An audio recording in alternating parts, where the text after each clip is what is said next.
पंडरक के अत्याचार और हनुमान के क्रोध के बाद द्वारिका पर हमले की कहानी वास्तव में एक रोचक और जटिल कथा है जो विभिन्न धार्मिक ग्रंथों और लोक कथाओं में भिन्न भिन्न रूपों में मिलती है। पंडरक का अत्याचार। पंडरक, जिसे पौंड्रक या पौंड्रक वासुदेव के नाम से भी जाना जाता है, एक ऐसा राजा था जिसने स्वयं को वासुदेव कृष्ण घोषित कर दिया था। उसने न केवल कृष्ण की वेशभूषा और चिन्हों की नकल की, बल्कि उनके जैसे ही चमत्कार दिखाने का भी दावा किया। पंडरक ने अपने एक दूत को कृष्ण के पास भेजकर उन्हें अपना राज चिन्ह और नाम त्यागने का आदेश दिया। इस अहंकार और अनादर से क्रोधित होकर भगवान कृष्ण ने पंडरक के साथ युद्ध किया और उसका वध कर दिया। पंडरक का ये कृत्य उसके अहंकार और मूर्खता का परिणाम था। हनुमान का क्रोध। हनुमान के क्रोध की कथा कई कारणों से जुड़ी हुई है, लेकिन द्वारिका पर हमले के संदर्भ में ये संभवतः महाभारत की एक घटना से संबंधित है। जब अर्जुन खांडव वन को जला रहे थे, तो हनुमान ने अपने पराक्रम से अग्नि को रोकने का प्रयास किया था। अर्जुन के इस कृत्य से हनुमान क्रोधित हुए थे। एक अन्य कथा के अनुसार महाभारत युद्ध के बाद जब अर्जुन द्वारिका आए, तो उन्होंने हनुमान के ध्वज को देखकर अहंकारवश कहा कि वे अकेले ही पूरी सेना को परास्त कर सकते हैं। हनुमान ने अर्जुन के अहंकार को चूर करने के लिए अपने विशाल रूप को प्रकट किया, जिससे अर्जुन भयभीत हो गए। द्वारिका पर हमला।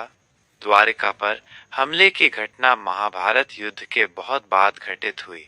युद्ध के 36 वर्ष बाद यादवों के बीच आपसी कलह और मदिरापान के कारण एक भयंकर युद्ध हुआ, जिसमें लगभग सभी प्रमुख यदुवंशी योद्धा मारे गए। इस आंतरिक कलह के बाद समुद्र ने द्वारिका नगरी को डुबो दिया। कुछ कथाओं में यह भी उल्लेख मिलता है कि अर्जुन कृष्ण की आज्ञा से द्वारिका के बचे हुए लोगों को हस्तिनापुर ले जा रहे थे। तब रास्ते में कुछ लुटेरों ने उन पर हमला कर दिया और बहुत से यादव स्त्रियों को लूट लिया। अर्जुन अपने गांडीव धनुष होते हुए भी उनका मुकाबला करने में असमर्थ रहे, जिससे उनका अहंकार टूट गया। हनुमान के क्रोध और द्वारिका पर हमले का संबंध। यह ध्यान रखना महत्वपूर्ण है कि पंडरक के अत्याचार और हनुमान के क्रोध की घटनाएं द्वारिका पर हमले की घटना से सीधे तौर पर जुड़ी हुई नहीं है। पंडरक का वध कृष्ण ने स्वयं किया था और हनुमान का क्रोध अर्जुन के अहंकार से संबंधित था। द्वारिका का पतन यादवों के आपसी कलह और दैवीय इच्छा का परिणाम माना जाता है। हालांकि इन सभी घटनाओं में अहंकार, शक्ति का दुरुपयोग और दैवीय हस्तक्षेप के तत्व मौजूद हैं, जो प्राचीन भारतीय कथाओं के महत्वपूर्ण पहलू हैं। क्या आप इन घटनाओं के किसी विशेष पहलू के बारे में और जानना चाहेंगे?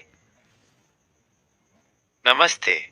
हनुमान जी द्वारा अर्जुन का घमंड तोड़ने की कथा महाभारत के विभिन्न प्रसंगों में मिलती है, जिनमें से कुछ प्रमुख इस प्रकार हैं। राम सेतु का प्रसंग। आनंद रामायण में एक कथा वर्णित है कि एक बार रामेश्वरम में अर्जुन और हनुमान जी की भेंट हुई। अर्जुन को अपने धनुर्धर होने का बहुत अभिमान था। उन्होंने हनुमान जी से कहा कि जब भगवान राम लंका जाने के लिए समुद्र पर पुल बना रहे थे, तो उन्होंने पत्थरों का पुल क्यों बनवाया? यदि वे उस समय होते तो अपने बाणों से ही एक ऐसा मजबूत पुल बना देते जिसे कोई तोड़ नहीं सकता था। हनुमान जी ने इस पर कहा कि बाणों का पुल इतना मजबूत नहीं हो सकता कि वानर सेना का भार सह सके।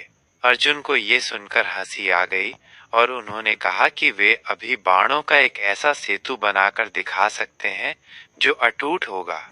अर्जुन ने अपने बाणों से एक पुल बनाया और हनुमान जी को उस पर चलने की चुनौती दी। हनुमान जी ने अपना विशाल रूप धारण किया और जैसे ही उन्होंने पुल पर पहला पैर रखा, वो डगमगाने लगा। दूसरा पैर रखते ही पुल चरमराने लगा और तीसरा पैर रखते ही पुल पूरी तरह से टूट गया और सरोवर का जल खून से लाल हो गया। अर्जुन ये देखकर आश्चर्यचकित और लज्जित हो गए। तब हनुमान जी ने कहा कि यदि भगवान राम ने कछुए का रूप धारण कर पुल के नीचे अपनी पीठ न रखी होती तो अर्जुन का पहला बाण भी पुल को तोड़ देता। इस घटना से अर्जुन का घमंड चूर चूर हो गया।